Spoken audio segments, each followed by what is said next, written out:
Hello, my name's Jacqui Hargrave. I'm an open water swimmer, and welcome to the Rogue Monkey podcast.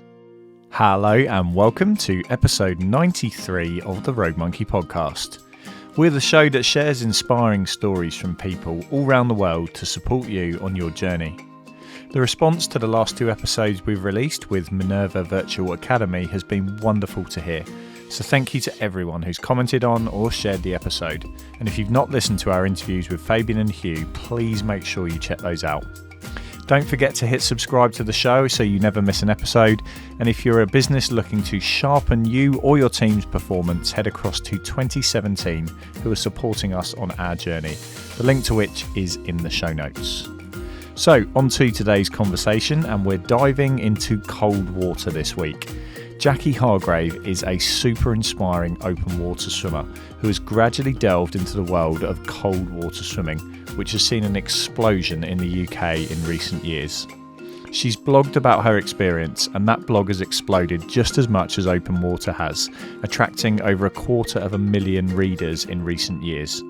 Since taking the plunge, she has completed a channel swim, a brutal two-way swim of Lake Windermere, and has qualified for the International Ice Swimming Championships. This is a story of someone who has stumbled on a new hobby and turned it into a complete passion. So I really hope if you need some inspiration today or some get up and go, this is the conversation that will be the boost you need to go and try something new.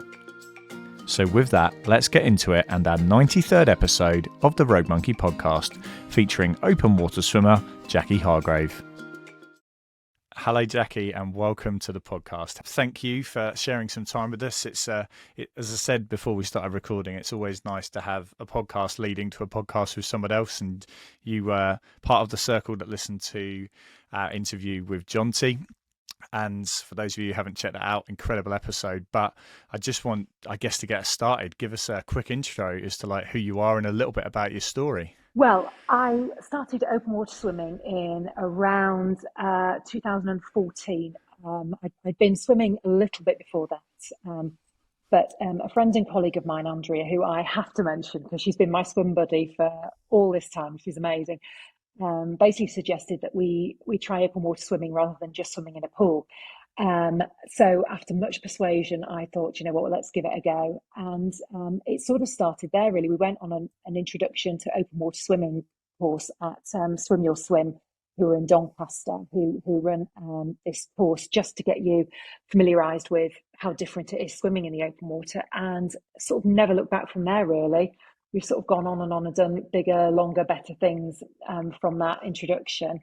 And sort of here we are all this time later, sort of competing, doing ice swimming. So it's kind of done a full long old journey to get here. But it's been amazing.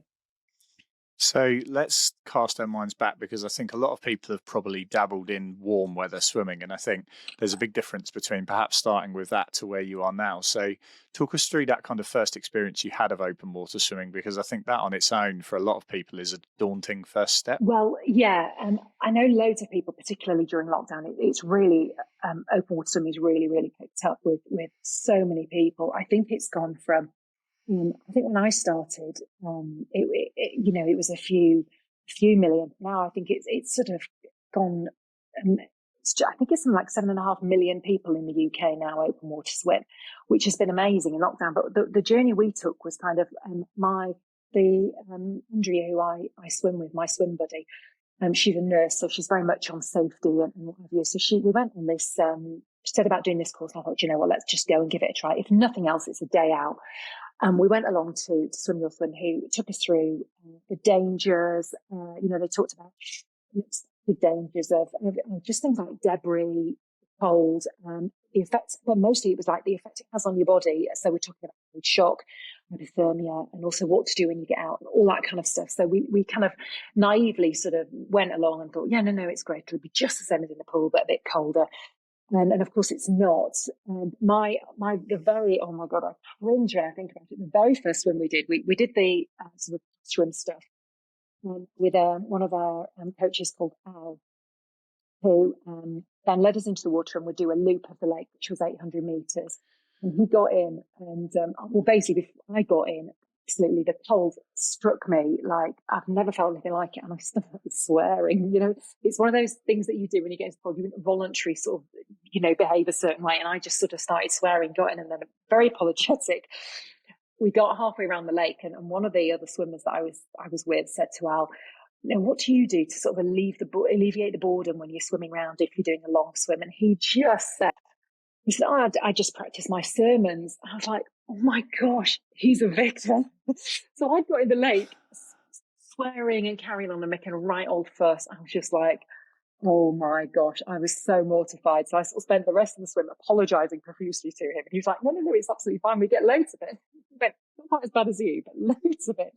So it was a bit of a shock getting in, but it kind of taught me a very lesson very early about just being really, really careful and cautious about sort of starting out when you get in, and care and safety and what have you. So, I mean, if anybody wants, swimming in open water there are seen and unseen dangers, and I don't want to put anybody off because it's the most amazing sport. But for me, I would recommend anybody doing a course like that. It just kind of highlights things that you maybe aren't expecting or that you may not look for, because there are, even with things like, people that are suffering from hypothermia, there are things like hidden dangers and hidden things that you don't necessarily see yourself. So it was really, really a worthwhile thing to do, for sure. I think there's an interesting journey there about that, because whereas quite a few sports you can almost just throw yourself into, like if you said, hey, go and try tennis, here's a racket, here's a ball on the court, and off you go. And I think that the whole process of being in the more extreme sports where there is that safety element, and I'm sure there's a number of sports where that is the case, but I think the nature of open water swimming, whether you're in a wetsuit or not, you're so exposed, and I think things can go wrong, and you can feel quite isolated very quickly. And I grew up by the coast, and used to see people, especially in kind of the either early summer before the water had really warmed up, or right at the end of the season in September when the water had started coming back down, could get themselves into trouble quite quickly. And the typical response is, I didn't realise, or I didn't know. So I think anyone looking to get into it, that simple kind of safety introduction is such a useful thing for your own knowledge, but also for others, because you invariably do these things in a group, and the last thing you want is somebody else in your group getting into trouble. I wrote a blog in, I think it was about 2017, 2018, on hypothermia, and it was just when I'd started sort of getting into the colder swimming, and very shortly after I'd written it, and it's the most popular blog I think I've ever written, where it's had the most readers. A lady messaged me and told me that she'd been on a swim with it was an organised group swim. And she just reached out to me to thank me and said, I literally read your blog over the weekend and then recognised one of the signs of severe hypothermia in one of our fellow swimmers. So, when you hear somebody saying that she then sought medical help for this woman, she said she was wandering around quite aimlessly and sort of very confused state, which is one of the things you think you're in total control. But sometimes with hypothermia, you're not. You think you're making sense, and you think you're behaving in a normal way because you're not feeling it. So it was lovely to hear. The lady was absolutely fine, by the way. They sought medical help for her, and she was taken off in an ambulance. But it was lovely to hear that she was fine in the end. But that somebody on the back of somebody reading something that you've written about that's sort of is a very dangerous thing that can happen in with cold. Was beneficial, and somebody's life potentially was saved, or that person was helped in a point where they were in danger because of somebody else, because of something that you've done, which was really, really, it's quite a warm feeling really when you hear somebody that happening. Well, we'll come onto the blog in a sec, but I want to touch on the cold water stuff and hypothermia, because I think, just to kind of paint the picture a little bit, a standard swimming pool somewhere between 28 and 30 degrees, and even in the height of summer, unless we have our 40-degree heat waves in August, which is very rare, the water temperature seldom gets above 20. And I think, in different places that's obviously different, but certainly in the UK, we're not a traditional warm water country.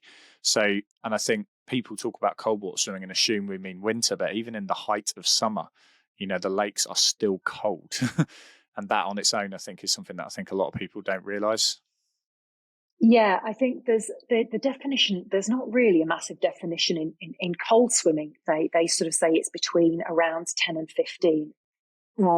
And then you've got the ice swimming that we do, which is below 5. So there's a massive difference as well in that temperature. But on average around the UK, that it's rare that you get over sort of 20 degrees in the water, and your body temperature is around 30, don't quote me on this, 35-ish.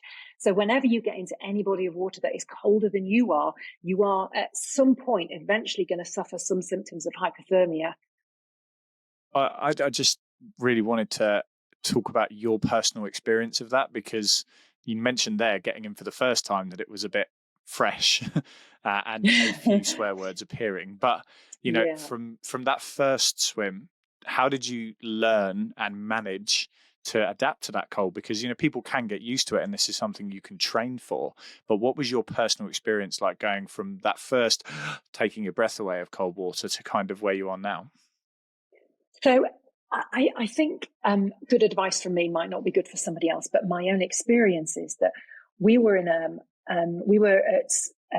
again, I'll mention Swim Your Swim because they are utterly amazing. This is what they do. They have in my opinion, one of the best, if not the best safety team in the UK for open water, particularly ice swimming. They have done, just to backpedal a little bit to sort of say how qualified they are, is they have the most people in the UK doing the ice mile at their venue there, because they are so well versed at hypothermia, after everything all the dangers that would go with it, they have it covered.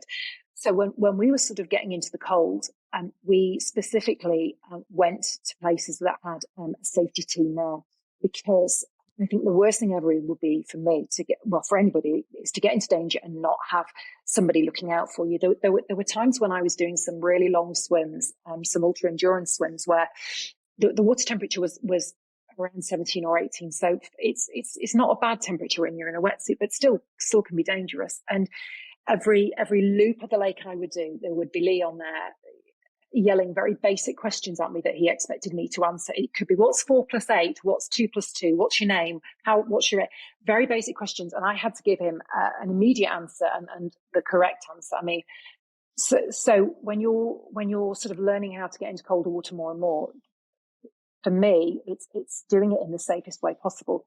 Now, the other thing is, the only thing I can say from my experiences is keep getting in. Don't exceed your limits. Just make sure. There's some people that say there's a rule of 1 minute per degree of being in the water, particularly at the cold, which is an absolute load of rubbish. It's not the case. Certain swims depend on, you could get in one day and have had a really bad night's sleep, not have eaten the right things. You could just be feeling a bit under the weather. And those things really affect your swim. So it could be that some days you get in and you're absolutely buzzing and you've had a great day, great night's sleep. You could swim endlessly. And then the next day, getting to do the same swim and just feel like you're just not feeling it, get out. And so these things about sort of time limits on when you should and shouldn't be in can be, I feel, quite dangerous, because that's not the case for every swim. I've got in some days on a really cold swim and literally got out, felt amazing, and had a cup of coffee after and some cake, which is obviously a standard post-swim thing to do, and just been buzzing and what have you. And other times got out and thought, God, I feel awful, that was terrible, and even got out earlier, and it's the same temperature. So I think it's doing it in a safe way, and it's keep exposing yourself to it, because it does get easier the more consistently and more frequently you do it. I know when we were doing the ice swimming, it was more or less every single day we had to get into the colder water. And sometimes it wasn't just to swim, it was just to be in the cold and to feel it. Because the only way to get used to it is to keep putting yourself in that situation where your body has that level of stress for the cold. Yeah, most certainly. And I think that's something that's taken you on quite a bit of a journey, I think, into the more competitive side of things. And I want to touch on that, because if you'd have said to yourself when you were on your profanity-ridden lap with the vicar, that in 5 years' time you'd be doing some of the things that you've gone on to do, I'm sure you'd have probably said, don't be ridiculous. So just looking back on some of the highlights before you've even gone into the ice swimming stuff, just some of the events you've done. Like, I think there's a lot to be said for that, because I think some people go into something quite naively and go, I'm just going to get involved in it and actually just be part of the community, and then suddenly, I'll do this race or I'll do this event, and suddenly there becomes a bit more of a challenge and training to it, and it becomes something that before you know it, it's kind of grown legs and really kind of moved on. So what was your experience like of going from almost just kind of an open water community participant to suddenly it becoming more of a competitive aspect and all the other things that you've done since? Um, I think I've always done everything I've done's always been endurance. So I think for me it's always been that kind of what's next, what's next, what's next. So for me the first swim I ever did was at the Great North Swim, was a mile, and it felt just so long and so unachievable almost when I first started, because although I've swum a mile in the pool, doing it in the open water just felt like just too much anyway. I did it. So I did it to raise some money for charity as well. I thought, I may as well if I'm going to do it. And then the following year, it was almost like I literally jumped from doing a 1 mile swim to doing like a 10K. And it was like, how have I? But because I'm kind of used to doing the long distances, it just kind of happened. And then I did also that year I did a mile swim again at the same venue with my son, who was raising money for the same charity. So I sort of said I'd swim with him, and then I thought, what, I may as well just give it a go, just try something, really take myself out of my comfort zone and just push on. And I thought, what's the worst that can happen? I can just get out, I mean, not that was everything that could happen. And I think you sort of then, it's like you achieve something and it feels amazing, and then you think, well, if I can do that, what else can I do now? What's more than this? And it just went on from there. And I think the distances got longer and more difficult to do, to the point where you're then like, what is a bit different that I can do in this environment? I love swimming. I've become all right at it. What else can I do? And I think that I've always had great support from my family and friends, and my swim bud on a weekly basis, even now, sends me things. Oh, what about this? Look at this. What about this? Try this. Have you seen this? And I'm like, oh my days, the stuff she sent me through to do, but everything she sends me through that's a possibility, I'm thinking, oh, can I do that? Is that a possibility? And I like that she's encouraging, and sort of some of the longer swims I've done, she's not done, because well, there's many reasons why not. But she's literally there all the time, sort of cheering me on and supporting me. And because at home, my family are all sort of, I mean, my kids are grown up now, so there's no kind of need for me to be here all the time. They're both out working and what have you. So I'm kind of free to do whatever I want to do. And it's a lovely feeling, sort of, with all the possibilities that are out there. I really want to, based on what you just said there about your friends sending you all these challenges and ideas, what was your first response when someone mentioned swimming the channel? Well, actually, it was her. Can I just say? There were. I'd said no, it wasn't for me a few times, but then got sort of itchy feet that she might want to do it with somebody else. And I was like, no, it's just not for me. There's a difference between every environment you swim in, whether it's a river or a lake or the sea, offers very different dangers, different things. And I am terrified of fish, even though I spent the first couple of years, I think, in open water swimming with my eyes closed underwater, because I was just scared I'd see one. And actually, it was only when I was training to do Windermere two-way, I was in lake in Doncaster, not that particular lake, but the one I normally train at, but a different one. And I was in that lake on my own. I'd got a 7-hour swim I'd got to do. And I remember coming in for a feed and seeing pike. I had it down as a shark, to be fair, but I was informed after it was a pike, and it swam under me, and I think both of us shot different ways. I absolutely was terrified, and then sort of stood up, and that, after my heart stopped pounding, just started thinking, hang on a minute, that fish was more scared of me, and that's the biggest thing in here, than I was of it. And it kind of immediately, it's that being faced by a danger or something that you're scared of, isn't it? Immediately you're just kind of like, hang on a minute, it's not as bad as my mind makes out, that it's going to attack me. And I think because they're ambush creatures, every time we swam over the weeds, I was thinking, it's there somewhere. And maybe it was, but me being bigger, I'm thinking it's going to have to, because they're lazy, it's going to have to take a massive chunk out of me to have a go. So it kind of cured that fear of it. Having said that, when you sort of think about swimming in the sea, for example, there are bigger fish and bigger things to do. And so that was my main fear, I think. And it just got to that point where Andrea said to me, she just said, do you know what? She said, if we don't do it soon, we're getting to an age where things are going to start dropping off and falling off, and we ain't going to be able to have a choice whether we do it or not. It's just going to be a no. And we happened to be at the lake one day, and a girl called Sarah was talking about their swim relay, and said that there was a possibility that 2 people might drop out. And I don't know what came over me, and I went, Andrea and I'll do it. We'll do it. And then said to Andrea, you said about doing the challenge. She went, yeah. And I said, I think I might have got us a place.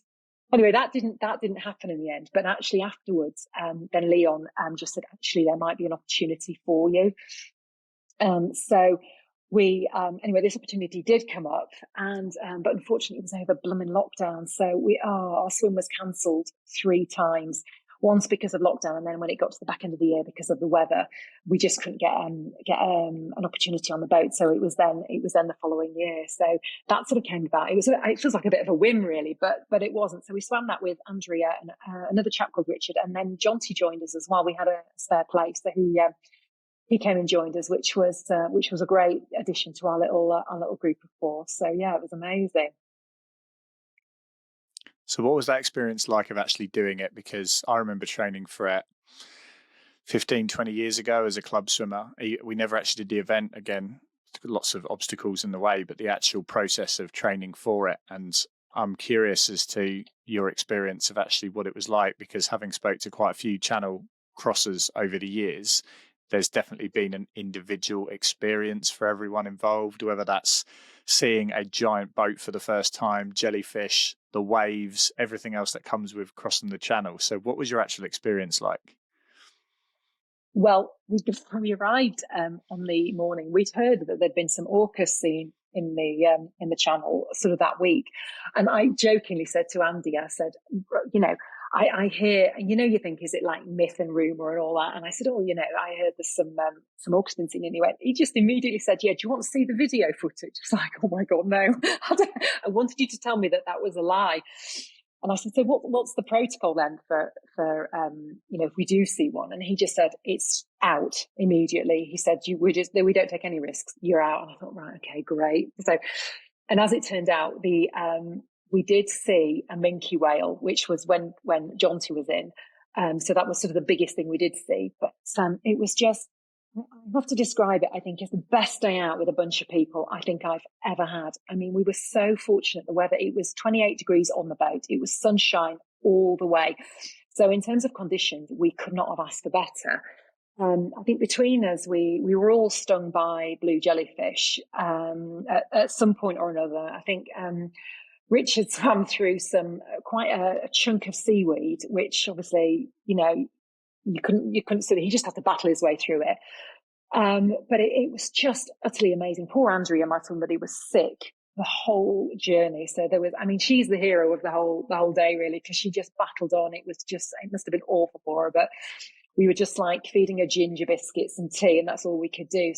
But we were such a great team. It was just, I can't describe it. It was just amazing. I'd suggest anybody thinking about doing it, I'm just like, just get it booked and do it, because it's incredible. Absolutely incredible. Yeah.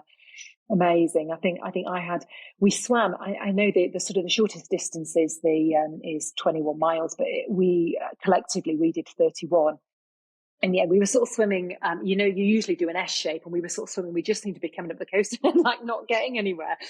So you just got to keep swimming, don't you? So we did it it was 14 hours and 59 seconds in total. So I was fortunate enough to land the swim at the other end. And all I had in my mind was Andrea saying, apparently, is grab a pedal for everybody, because that's the thing you do, is when you get to that end, you get a pedal to sort of say that you've been on French soil. I'm saying that I'm not sure if it's illegal or not to take pedals off the beach, but anyway. So I literally, got there, landed, did a big cheer. They all waved from the boat, and it was so dark, and they're like, right, you need to come back now. I was like, oh God, I want a minute on this beach, and then remembered the pedals and still got back onto the boat with those on. But what an utterly incredible experience. I think the way we sort of got through it as well was we had a board sort of, so we could a whiteboard where we could let the other swimmer know how long they got left and stuff like that. And we started sort of, because swimming for an hour in the sea is quite, it's quite a while. You sort of just got to, fortunately we didn't have any waves. It was beautiful and calm, but to sort of, to make sure that they were sort of focusing and everything, we'd send little messages over the board and over the sides, sort of saying, this way to France, this way 70 miles, and, champagne and brie waiting for you, and just little messages to each other. But just, I know when they sort of sent me some messages down, I think Jonty decided we'd have a game of noughts and crosses over the side of the boat. So I was swimming and would yell like, top left as I breathe this, and then he'd do his cross at the bottom, and we're having a game of that. So we had such a laugh, and yeah, it was just the best experience ever. That's That's really insightful and a really nice, I think it's the human story of it, because I think too often people can go, oh, you swam the channel almost like straight to the end. And it's actually like you kind of skip over some fantastic parts of it. And I guess one of the things you've already mentioned that I really want to dive into a bit more is around the blog. So obviously, let's talk about the lead up to that first, because I guess that sets the scene for how it started. So in 2016, the back end, we were discussing, Swim Buddy and I, about doing Windermere one way as sort of a long endurance swim. That would be the longest swim that we've done. And we talked about it. But I knew at the time as well that there was a possibility that I would have to have surgery on my feet. So we were sort of, I'd spoken to Leon because he was one of our coaches that was doing it, and he was also on the boat that was supporting us, and sort of said, this is my scenario, is that I'm having surgery potentially in January. If we swim in the summer, am I going to have enough time to train for that? So we worked out that if we could get the boat on the water in the September, and I had like an 8-week recovery, and get back in the water then, and even though I'd be slow and what have you, then it was a doable thing. So we sort of, I think, to help recovery as well, sort of having something to aim for. So I knew I had to get off my feet. It was really, really helpful to know that there was no choice but to recover well. I mean, the recovery was horrible, and I was off my feet for 8 weeks. I couldn't walk at all for 8 weeks, and then it was slowly getting back to sort of walking and swimming and doing whatever. But immediately it was a case of, we'd sort of planned on the 1st of March, I have to get back swimming, whether I can walk or not, I have to get back swimming. And, with the green light from the doctor, he said, just go steady. And of course, I did, but we were literally back on it and training immediately. And it's one of those things that helps you through and to get on with it. So I guess that's where the blog started is I mean, I'd never written a word in my life. And it was my son who, he was studying media at the time. And he just said, I think it was one of those things that they'd been looking at during part of their studies. And he just came home one day and he went, you're just going to sit there and watch basically back-to-back films all the time. And I was like, yeah, I think I might actually. What else is there to do? And he said, what about doing something else and doing some writing? And I was like, about what? And he went, well, swimming.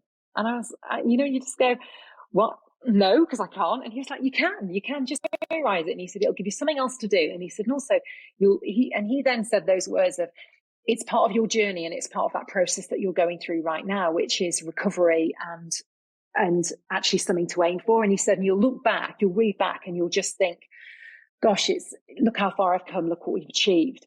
And I thought, oh, do you know what, go on. I think it was just to appease him really. And he came back a few days later with statistics, algorithms, all sorts of stuff from Twitter and Facebook and all these things. And he said, look, you've got a great audience of female swimmers that you could write to. Loads of them are your age. There's quite a high percentage of open water swimmers are sort of middle-aged women. And he said, why not? So, and I'm like, well, because I don't know what to do. And he said, don't worry about that. I'll sort it all out for you. And he literally said, I'm just going to get you on Blogspot. He said, just go from there. He said, just write. And I thought, do you know what? I will. And I did. And I sort of gave him this stuff and he just stuck it on there and he went, this is great. And he just said, let me just sort it out for you. He set it up, did it, made it look better than I could make it. And he just came back one day and he went, do you know, Mummy, you've had about 1,000 readers. I'm like, I have? He went, yeah. And then he was like, show me where from and where to, and show me the statistics on who they were, and mostly women of my age, because it was the biggest demographic at the time. And I thought, oh, gosh, people are interested. And I had some lovely comments and some lovely feedback. And he was like, right, now you need to get your Twitter and your Instagram sorted and you need to go from there. So that's kind of basically how it started. He sort of persuaded me to do it. And I just kind of thought, I'll just write anything. And then I realized that it's actually like the side of swimming is a great thing to actually be sort of working towards something. But actually the everyday life of swimming and doing is actually, you can find almost amusement in anything. And I kind of quite like that I just thought, you know what, I'm just going to be really easygoing about it and write about the stuff around the swim as well, because it's not just about that bit in the middle where it's been awful or it's been amazing or whatever. It's the whole thing. And I think he just said to me, just keep writing like this. So I did, and it just kept going. And as the months sort of went on, as I was off and sort of did a bit more and a bit more and a bit more and got back into it, I just realised then that I just thoroughly enjoyed it. So it was A, the enjoyment, B, that part of the journey about going on and what have you. And then he sort of just guided me in what to do and what to not do and all that. And I sort of then said, oh, I'll sort it out myself now. So yeah, so it just sort of came about from that. It's interesting because about 6 months ago, maybe, a guy that I've kind of been supervising through a part of his final bit of his studentship maybe a year ago, but about 6 months ago, he'd kind of kept helping with my podcast, and he said, you have got to get on TikTok. And I was like, no idea, like absolutely no idea. And he said, the content you've got there, you've got all these cool stories, like people telling inspiring words, TikTok would love it. I was like, don't be ridiculous. Anyhow, at Christmas, when everything slowed down and the box set started, and he said to me, look, just get on and do it. So we sat down between Christmas and New Year. He set it all up. I haven't got a Scooby-Doo what I'm doing. And he just said, just have a go. Like literally just download some little clips and post them and see what you get. A couple of months into 2023, and I think it's maybe had 130,000 views. And Wow. I think if I'd never taken that leap in the first place, I wouldn't have tapped into that community and got like some of the comments and the feedback, like you say, it's lovely. So now where it's up to, with such a vast audience, how does that community work for you? Do you have that interaction? Do you kind of go in different ways depending on what the feedback is? Like, just talk us through, I guess, where it goes next, because it's already huge.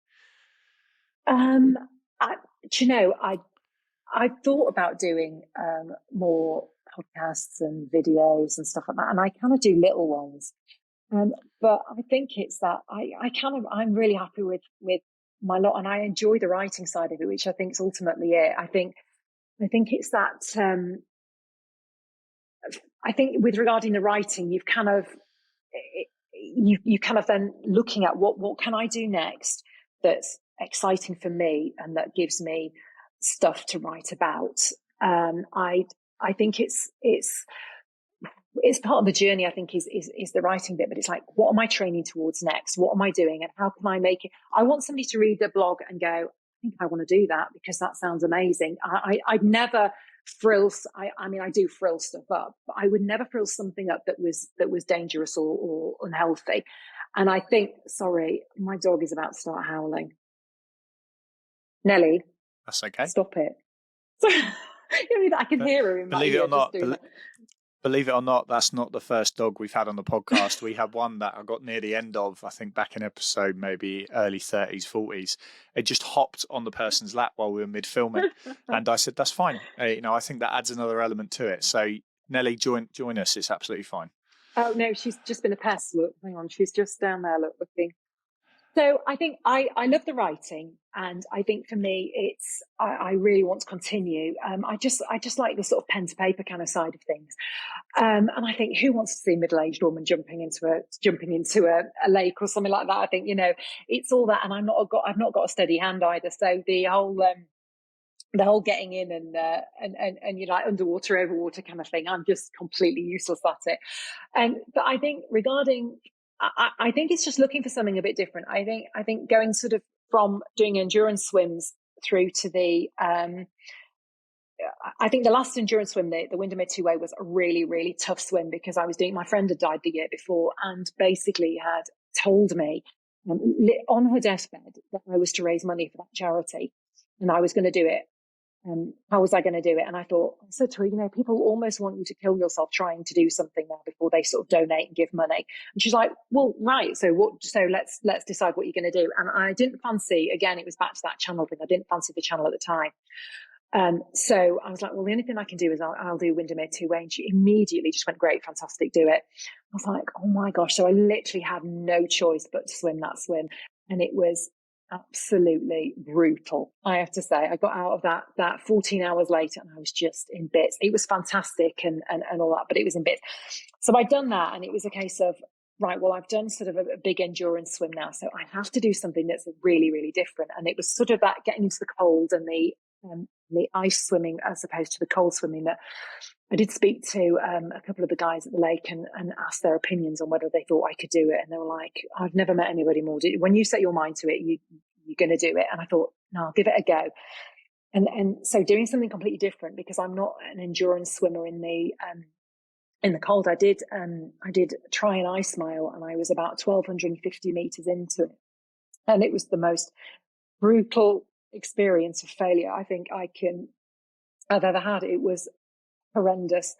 I think it taught me so much about pushing yourself and what I was capable of, and also what I wasn't capable of. And there was that real natural reminder that I'm a mum and I've got 2 kids at home, and putting myself in a situation where it potentially is dangerous, because ice swimming is, I don't want to put anybody off, but you really need to sort of, when you're thinking about doing that kind of level of swimming and that distance, you have to have trained like nothing else. And I had trained, but it still beat me. And so it was very much a case of, I don't want to give up the cold, even though I did for a bit, because I was really, it felt like an itch then I needed to scratch. But for a while, I just didn't want to do it. I was heartbroken and disappointed in myself. And, you mull over, what could I have done differently? How could I have changed the outcome of that and been successful? But I think often, we learn the most from failures. And I learned that isn't a distance that I'm happy doing. It's not a distance I think my body can do. So how do I then train in the ice and do something that's meaningful and means I can achieve something? So then it sort of came about the short distances then. So there's been sort of almost like a regroup of the ice swimming and learning then to swim shorter distances. But it's one thing swimming a shorter distance in the ice. It's another thing competing. And I think the difference being that, if you're getting into an ice swim or a very cold swim, you're getting in your heads at breaststroke, or you do front crawl and you take your time.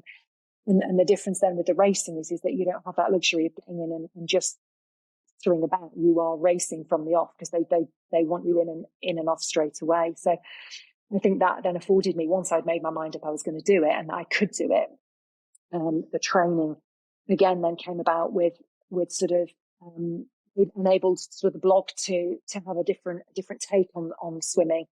And for me, it was learning about how to sprint, because I'm not a sprinter. And secondly, the very extreme end of swimming in those temperatures. So it certainly gave it another dimension to the blog, which then makes it really difficult to find something else to do that's a bit different. So I'll keep thinking there'll be something there. Well, and it seems like every time you throw yourself into something, another door opens up. And, that experience at the Ice Swimming Worlds, again, we spoke about it in depth with Jonty. I think it's as I said, I'm quite naive because I come from a pool swimming background. So you talk about doing the shorter distances, and I'm still thinking that's quite a long way in my 50-meter sprinter mindset. But jumping in, say, probably one of the colder pools in the UK for racing is probably Ponds Forge in Sheffield, which might be 26 or 27 degrees. Yeah. I cannot comprehend jumping in where the upper limit is 5 degrees and going, right, now race. Like you said, it's not just tolerate it, it's a race. And that, I think, is a very interesting dynamic that any pool swimmers out there kind of almost cross their eyes going, what? That's mad. I have to say it probably is. But I think it's that whole, the environment that we swim at with the International Ice Swimming Association is, I guess on one hand, the care that they take and the rules that are instilled. You're swimming, you have to be prepared for it, which is that whole training. There were 500 swimmers there from 42 countries, and in order to compete, we had to go through rigorous medicals and checks, and it was a really tight qualifying process. But the great thing about environments like that is things like, when you set off, it's not a case of there's absolutely no diving in. It's a case of you get in that water that you. This is where I sort of went wrong as well. Naively, sort of got all kitted out, ready to go down to the poolside for the championships. And I knew that they would say disrobe, which in case you disrobe it, get in, and then the buzzer goes. It's so immediate. But I was fannying around, getting undressed and everything, like quite steadily when they said get undressed. And then I turned around and realized that everybody on either side of me was already, they were waiting for me to get in. I was just mortified. I was like, oh my God, so sorry. And this is where they're all, fiercely competitive, absolutely know what they're doing. And I was just, amongst all these fast, elite ice swimmers. And there was me going, oh, sorry. And just getting undressed really, really quickly and then getting in. And then it's a case of, you hold onto the ladder, one shoulder in the water. You're not allowed to dive in. It's a soft start from the side, feet on the side, and the buzzer goes and you're off. And it's very, very controlled and very careful. There are rules and regulations which are set for your safety, which you have to abide by, and it's a whole list. So that's where Ram Barkai, who's the founder, he has his the people around him, like for example Jonty, who they write and the board, they write and they prepare everything for our safety. Ultimately, that's the most important thing. But also, it's got to be competitive, and so you feel in a very safe environment, as safe as you can be in those conditions. They've made sure that you've had full medicals. This is ECGs. This is seeing a doctor, having every health check done that you can to sort of prepare you for the swim, and making sure that you are able to do that swim. So I think, the ice swimming is, it's not getting in and having a nice dip. It's getting in and competing. And, I think for me, going to these World Championships was just the highlight of everything. I think, as much as I've had some great experiences, to be able to experience that level of just athletes everywhere. I mean, we did a relay. I was invited to do a relay with John C. and a couple of others who were sort of training. I trained within Yorkshire, and we were swimming against a 4-time Olympian, and like people that have done 10 ice miles and have, these are the elite of this sport, and we were swimming against them. Actually, I say that we were swimming against them. This is how it went about. So we had 3 other teams of elite athletes in the ice, and then there was our little team from Yorkshire, and we got in. And Lara, she was a breaststroker that we had, and they all went off. They said, you can do any stroke you like. So Lara went off breaststroke. Well, of course, they were all front crawl. Off they went, and we're coming back. Lara came back, and Emily went off and doing front crawl. And Jonty sort of was next. I was going to be last, but Jonty then, obviously we had to take a little bit more care with him getting in, because he's only got one leg. So getting down some wooden steps takes a little bit more coordination and time and effort and sorting. Emily was a little bit swifter than he was expecting. So she got to the top end sort of in no time at all. And he wasn't even in the water. So it was a case of, oh my gosh, it was like, right, do you want me to push you in? What do we do? And he was like, no, it's fine. We'll just get in. So he got in really, really quickly. And as he then went off, and as he got back, the rest of the teams were finishing their swim, and I hadn't even set off yet. So I swam 50 meters in an outdoor pool with everybody there watching on my own as I finished the swim. So I kind of didn't swim with them. I just swam in the same race as them, but it was utterly amazing. It was such a great experience and such a laugh as well. That one, it was just brilliant. Absolutely brilliant. Well, I was going to ask about key memorable moments, but you've touched on so many already. So I'm going to kind of flip it a little bit. What are the things that have been mentioned to you so far that you think, maybe I'll have a go at that at some point? What's on the potential wish list for the future?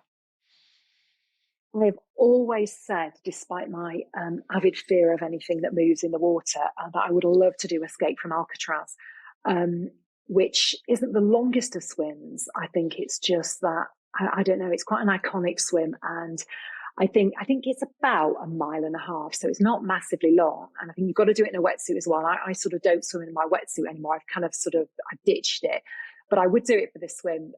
So I'd like to do that. That's a definite probable maybe, if the planets align and all that. I'd love to do that.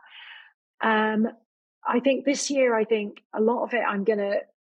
Jonty's got quite a few swims booked for him, and I'd quite like to support him by sort of training alongside him, and he did such a lot for me. I think he, when I did my Windermere 2-way, he sort of piloted the boat half the way, so he's done a lot sort of for me with my training. I'd like to return the favor and do that for him, and sort of just try and be there for him, sort of doing some longer swims for his, because he's got the North Channel solo coming up in July. So I'd like to sort of do that. He has mentioned a couple of swims to me that we should do, which maybe one will be Ullswater, which is 7.5, but he's also mentioned around Manhattan, which the more I think about it, the more I'd quite like to do it. But I think we need to do a little bit more research on distances and possibilities of doing it. So that is a possibility as well, which the more I think about it, the more I quite like the idea of that. And then also there is Loch Core, which I might do in a 2-person relay rather than doing it on my own, but we'll see. So yeah, there's certain things in the pipeline as well, which sort of just thinking about and mulling over. But I think it's like since I gave everything to I like to focus on one thing at a time because I want to be present in the moment rather than just sort of always on to the next thing. And I sort of, obviously, the last sort of 6 months or so have been given over to the World Championships, which I've thoroughly enjoyed. So we've sort of got back nicely. I've had a bit of a holiday. So now it's like, right now I need to sort of really seriously think about what to do.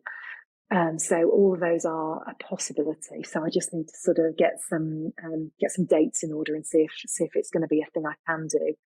So yeah, exciting and slightly terrifying at some of the thought of some of those, particularly the Escape Alcatraz or the Shark Fest, I think it's known as, isn't it? I think it was maybe 5. I've lost all track of time. Pre-pandemic, certainly, I went on a surf trip to the north of Scotland and went with one of my friends from London. And the guy I was meeting, he said, I'm going to bring along one of my mates. He's into his open water swimming. And I was like, okay, sounds cool. Chatting to him on the first night and said, tell us, some of the things you've done. And he said, there's this thing called the Neptune Steps, where you do 7 almost like ice keys and climb up. And I said, that's insane. Glasgow, that must be the most insane thing. Yeah, and it looks so cold where you go from lock to lock, kind of up the gates and over. And I said to him, the guy called Mark, I said, you must be mad. Like, that's the craziest thing I've ever heard. He said, no, the craziest thing I've ever heard is I swam around Manhattan. I was like, that's a thing? So you're now the second person to say that. And he's done it. And he said it was brutal, but he did it. So it can be done.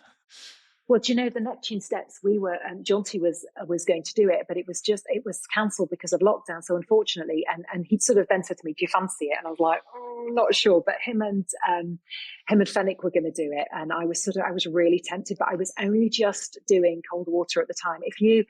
I think it's not on anymore, but I think if they opened it up now in a heartbeat, I'd definitely do it. I think as well, because the last year it was on, I know Ross Edgley was there and he did it because I'd swam when he invited 300 swimmers down to Margate when he finished his Round Britain tour in 2019 or 2018. I've lost track of time. But he invited 300 swimmers down with Red Bull to go and do the last mile with him. And I went down. I was fortunate enough to get a place to do with another swimmer called Richard, who I was swimming with at the time. And we went down to Margate to go and do that last mile with him. And he was there with his trident, and he I'm not sure if he did it or not, whether he just went down there. So I was quite keen to catch up with him as well, because when we were down there, I did a little bit of an interview with Red Bull.